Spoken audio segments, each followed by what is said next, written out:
Is this on? Brandon, MegaSham. No, I've actually tested negative from cooties, which is a huge plus. There's already a global pandemic going on right now, and I really don't want something else to have to worry about. So I do think that all this talk about gaming has been a positive thing.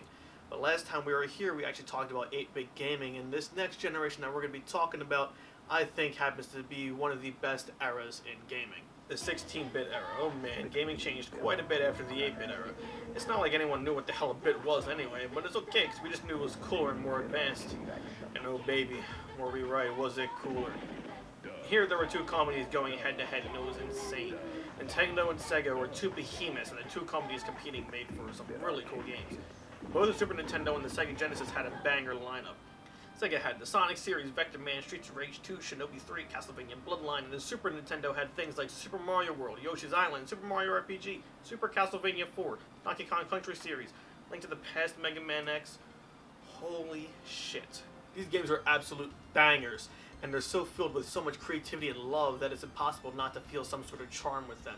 But the thing is, there's even more to this gaming era. More awesome shit that we're talking about. Some of the awesome shit we're talking about is the Nintendo Super Scope, Sega 32X, and the Sega CD, right? Fuck that! Those things were dog shit. That's not even the good stuff that we're talking about. Because there's also things outside the exclusives that were amazing on both consoles. There's games like Street Fighter 2, Mortal Kombat, Earthworm Jim, Aladdin, Zombies Ate My Neighbors. Holy shit, these games are fun. Now, for some reason, some games had different versions depending on the console. I think the most notable one for me is Mortal Kombat. In the Super Nintendo version, there wasn't any blood. Yeah, that game ran better, but come on. It's Mortal Kombat. You want all the blood that you can get. If you wanted to be a badass, oh yeah, you needed the Genesis version and the blood code. Now, this is awesome. Mortal Kombat and Night Trap are pretty much the reasons why we have the ESRB now.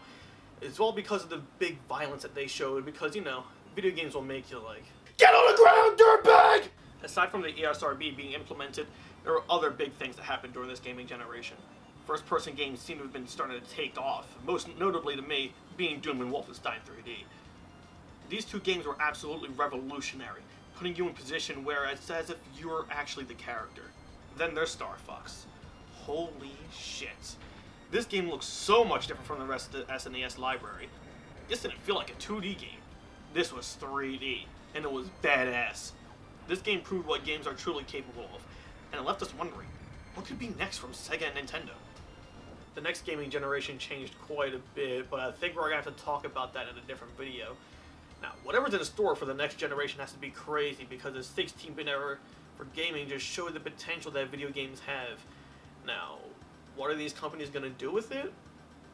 Well, I think you're just going to have to wait and see.